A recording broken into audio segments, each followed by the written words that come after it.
I had a meeting yesterday. I have some work to finish today. She has the report ready.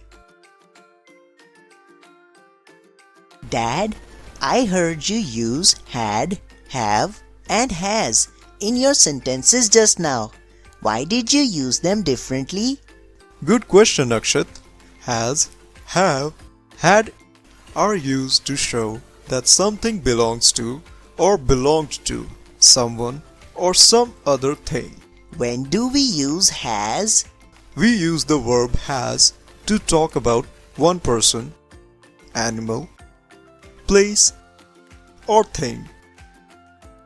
We use has with singular subjects like he, she, and it. What about have? We use have with plural nouns and also with I and you.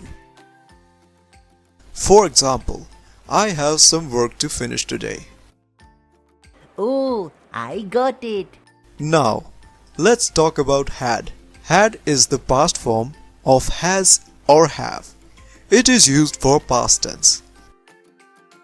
It is used with both singular and plural nouns and pronouns.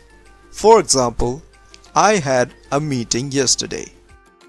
So, when something is in the past, we use had. Let's learn with some examples. First sentence, she a beautiful dress. Hint, present singular. She has a beautiful dress. Yes, next one. They a great trip last month. Hint, past plural. They had a great trip last month. Great, last one. We knew books to read. Hint, present plural. We have new books to read. Great job, you got all of them correct. Thanks, Dad. Now I understood when to use has, have, and had. I'm glad I could help. Keep practicing and you can get even better. Sure.